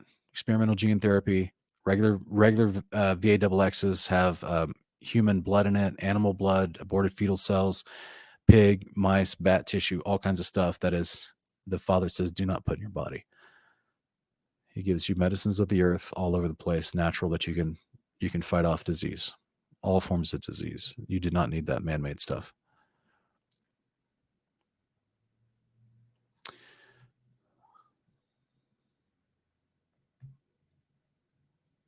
Okay, guys, looking for more questions if anyone has any. Otherwise, we'll say that we did a good job and that you guys understood what we talked about today.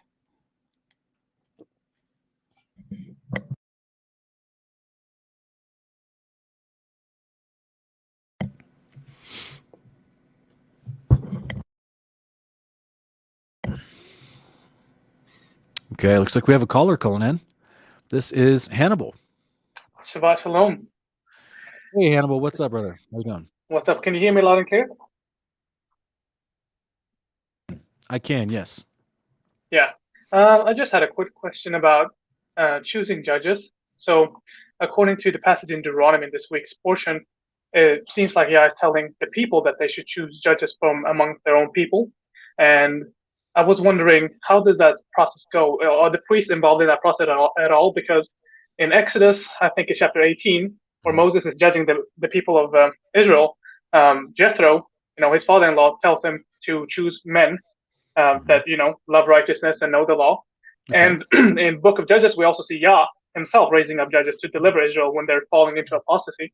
But do you have any idea? Is there any specific scripture of how those 12 tribes chose judges among themselves? Well, I think you just quoted it. Okay. Yeah. Well, yeah. I mean, that's there is no better. I'll put it on screen here. There is no better litmus test for choosing someone that's a judge over your people that fears God and is a trustworthy person who doesn't like dishonest gain. Right. That means he can't be bribed. Yeah. So, yeah, that means he's going to judge fairly the issues of the law without bribery. So, yeah, brother, you hit the nail on the head. Exodus 18:21. That's the one. All right. Well, yeah, that was my only question. Thank you so much. Yeah, and if only people follow that same standard today. And in fact, I think it's in Nehemiah chapter 9 or chapter 8. Let me go there real quick.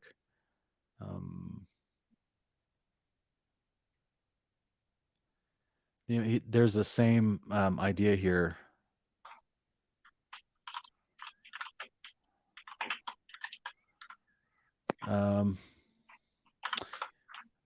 No, I think it's not spelled out the same, but it's an inference. When Ezra's reading the book of the law to the people, and during the Feast of Tabernacles, and it says, on the second day of the month, the heads of all the families, along with the priests and Levites, gathered around Ezra the scribe to study the words of the law. So the priests, the Levites, and the heads of the families would be the people that are qualified as elders and judges, and they took the time to study the words of the law. So it's not exactly the same prescription, but it's definitely them following in the vein of that prescription, is that they would know the words of the Lord by desiring to know them, by studying them. So therefore, these would be most likely the candidates from which you would choose trustworthy men who will not take a bribe, who fear God. Yeah. All right. Thank you so much. Yeah, brother. All right, Hannibal. Shabbat Shalom. Have a good day. Shabbat Shalom, everyone. Thanks, brother. All right. Daniel Pequeno Otoyo. Yes, we've actually talked about this in the past. 1 Corinthians chapter 8. We're actually going to be addressing this, Matthew and I, at one of these weeks. when we do our testing poll, when we're available to do that. But this is the same thing that he's talking about when he's talking about in chapter 14 of Romans 14 about it's along the same vein about there's people that were new converts that were coming in that had an aversion to eating meat because that was a part of the former practices they were doing with their former religions, and he was just trying to tell them, look, it's okay to eat meat. And besides that, not only is it okay to eat meat, he's like, he said, like verse 10, for someone with a weak conscience sees you who are dwelling with well informed eating in an idol's temple, will he not be encouraged to eat food sacrificed to idols? So this weak brother from whom Christ died is destroyed by your knowledge. He goes on to try to explain in the overall passage that idols are not real, just like Yahweh tells us all throughout the scriptures. There's no real power to them. They're not real. And you're not going to be eating meat. You're not, okay, let me put it in the right way. You're not eating meat in a temple that is going through the practices, just like Paul is instructed in Acts 15 and repeats in Acts 21 and tells us 1 Timothy 1 and a whole bunch of other places. He agrees with the instruction from the Torah that the other disciples shared about new converts and the things that they were to start practicing first. And some of that was meat that was strangled or offered to idols. But in the marketplaces that they had, sometimes people would say, look, if you're going in there to offer something that's offered sacrifice to idols, so don't do this. He says, by sinning against your brother in this way and wounding his weak conscience, you sin against Christ.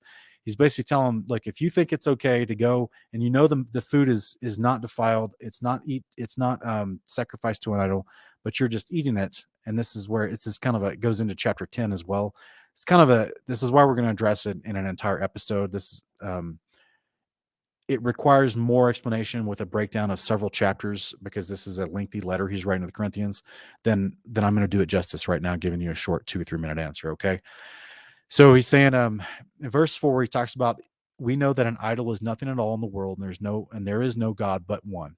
For even if there are so-called gods, whether in heaven or on earth, there are many so-called gods and lords. Yet for us there is but one God, the Father, for whom all things come and for whom we exist. And there is but one Lord, Jesus Christ, through whom all things come and through whom we exist.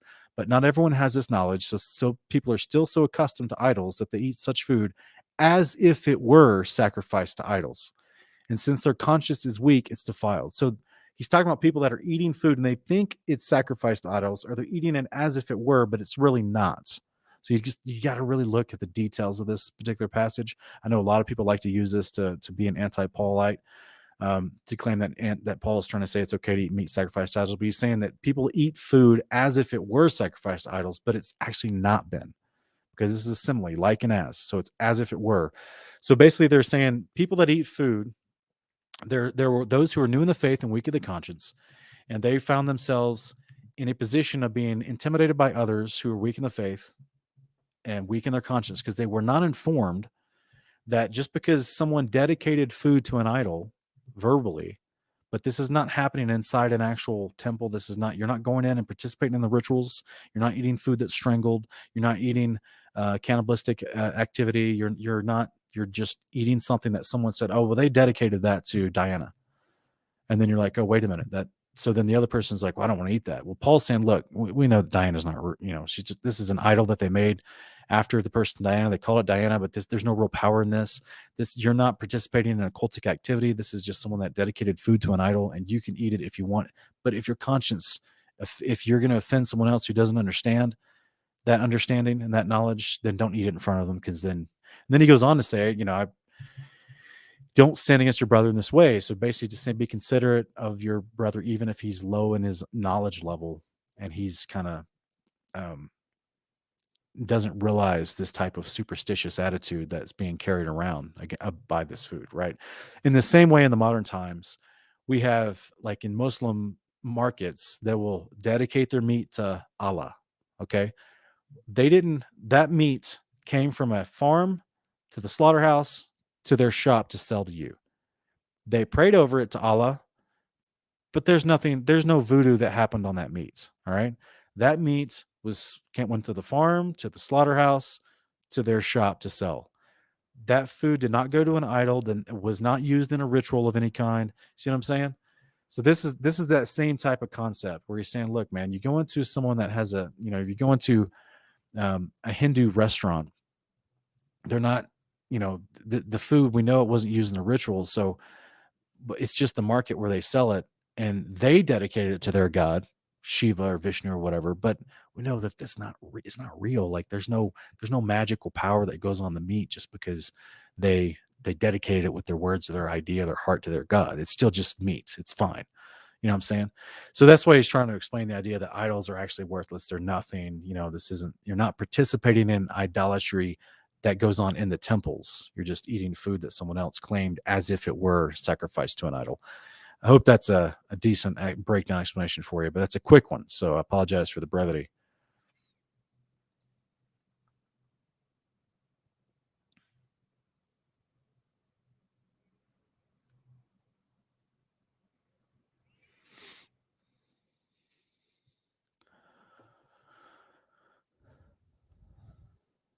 Okay.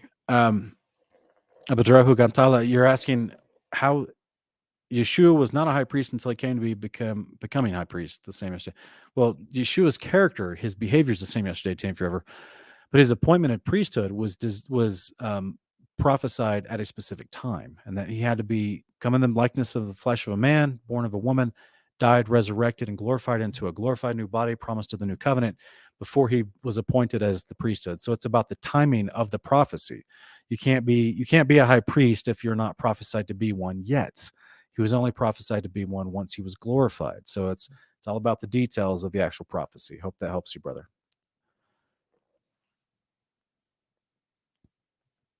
All right, guys, I'm gonna take one more question and we'll call it a day.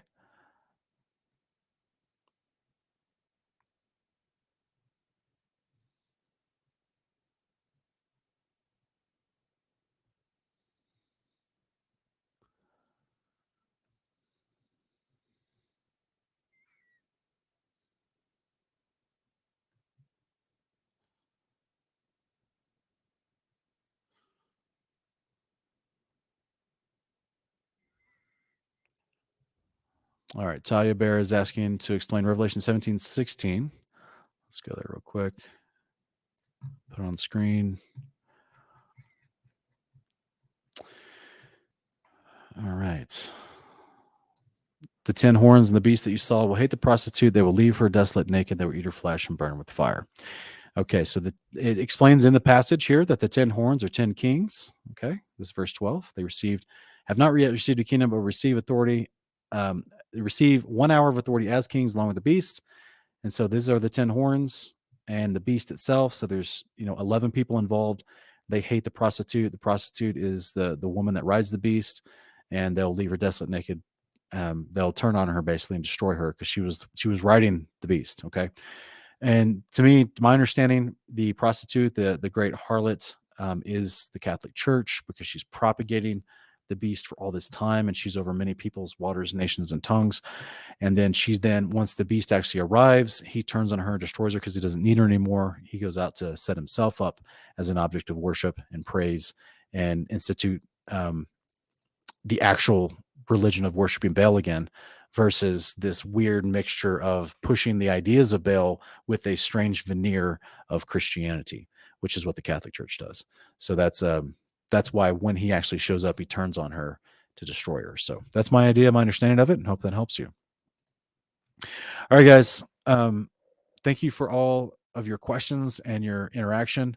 I please ask you to continue to lift up Rob Skiba in prayer and his wife if you know them personally. I've tried to reach out to them with information that might help them. And at this point, it looks like Rob needs an actual patient advocate. And so if you guys have any info or experience with any of that and you want to reach out to his wife through social media or whatever, her name is Sheila Skiba, and just don't try not to bombard her, but just try to give her good, helpful, useful information in a loving, respectful way. Because at this point, Rob is he's in a tough spot at this point, guys. I told my wife, never take me to the hospital. Like, just never, unless I'm bleeding out and you have to put a tourniquet on my leg and I got a severed limb. Do not, even then, maybe not. Like, we'll figure it out. Like, just pray for him, guys. If you have any experience with what I just talked about, reach out to them. Please do not reach out to them if you do not have experience in this. Do not bombard them, because, guys, think about what's going to happen. If you have 15,000 people trying to get a hold of him and his wife, the good messages won't get seen because there's way too many coming through. Okay. So pray for them. Do not bombard them through email or social media if you don't have any useful information for them. Okay. All right, guys. I appreciate it. And hope that you guys have a good Shabbat today. Try to enjoy your rest. Focus on the Father. And I'm going to let you let everybody go here with a beautiful little song. Hopefully you enjoy it. This is from our brother Ken Heidebrecht. Oh wait, no, I'm sorry. We played at the beginning. This is about the New Jerusalem from a wonderful group called Hazakim. Hopefully you enjoy it. The listener may exercise your imagination. How many are ready? Okay. I'm going to speak about heaven. Where's an amen here? I'm looking forward toward the ultimate Sabbath day, where the former order of things of this planet have passed away. Beyond this physical realm awaits a whole new world, with a city of 12 gates made from one huge pearl, where everyone looks young, speaking one new tongue, looking glorious, shining like the rays from the sun. The nations will come, waiting to see his glorious face, praising the Son, receiving the reward that awaits. It's not a flight of steps ascending for miles up in the clouds, greeted by babies with wings, plucking on strings. It's not a line of people waiting to get in the gate either. No St. Peter is not the gatekeeper. Since the fall of Adam, life is savage and time flies. Hard to fathom, but try to imagine in your mind's eye a place where division and contention are never mentioned. A new dimension where fellowshipping is never ending. The thought of dying never enters our minds. We'll be forever in our prime. In heaven there is no time, but for now we're in this makeshift home. So creation groans until he returns and takes us home to heaven. In a world gone frantic, I stand as a Messianic. Can't stand it, this planet isn't my home. But I long for Mount Zion and Novi Yerushalayim, when I'm buying in the Shemayim of gold. The redeemed sons and daughters will drink of the living water from the Father and the Lamb on the throne. Cause his glory is a story, and we'll all be shouting holy as we serve him in the Shemayim of gold. In heaven, travel will be no hassle, no need of transportation. Desire your location, reach a destination. On this side, the laws of physics apply, but in heaven, these laws were no longer limited by. Our bodies will be glorified with heightened senses and physical feelings. Still will be able to somehow walk through literal buildings. No need for moons, cause there will be no nighttime. No need for no sun, God's glory will make the light shine. Transparent roads made of pure gold, a rushing river of living water as clear as crystal flows from the throne. You and Messiah privately walking beside the quiet streams, enjoying the sounds. In the background, angelic choirs sing a heavenly melody, impossible audible notes. Lyrics so wonderful, for now it's unlawful to quote. We will be astounded by our surroundings as we discover beautiful colors by the thousands that are all around us. Delicious food Yeshua freely will give. We'll eat it for pleasure, not because we need it to live. The reward is infinite, we'll explore the limitless with our Lord, more intimate, never bored but interested in heaven. In a world gone frantic, I stand as a Messianic. Can't stand it, this planet isn't my home. But I long for Mount Zion and Novi Yerushalayim, when I'm buying in the Shemayim of gold. The redeemed sons and daughters will drink of the living water from the Father and the Lamb on the throne. Cause his glory is a story, and we'll all be shouting holy as we serve him in the Shemayim of gold. At the throne in white robes is a sea of people no man can number. The praises will sound like rushing water and roaring thunder. The sounds of wings fluttering and creatures never seen, like seraphim who hide their feet and eyes while worshiping the Lion from Zion, who brings down the new Yerushalayim, a city unlike any, fashioned by God's design. The names of the apostles of the Lamb are etched upon 12 different precious stones that the city will rest upon. After measuring this expansion, biblical scholars have calculated roughly the number of mansions as 5 quadrillion, 677 trillion, 635 billion, 100 million mansions in the New Jerusalem. That's if we can assume there's 7,000 square feet measured in each of the rooms. This city would not be overcrowded. You measure this by mileage. The length and width of this palace is from DC to Dallas. In just as many miles up, imagine 5,440 Empire State Buildings piled up. The proportions are awesome in this place. In the face of the sovereign, where all sin is erased, as Yeshua and his bride hold hands while we slow dance in the eternal honeymoon suite of the great romance. With no chance of falling ever again, we will be his people, and God will dwell forever with men in heaven. In a world gone frantic, I stand as a Messianic. Can't stand it, this planet isn't my home. But I long for Mount Zion and Novi Yerushalayim, when I'm buying in the Shemayim of gold. The redeemed sons and daughters will drink of the living water from the Father and the Lamb on the throne.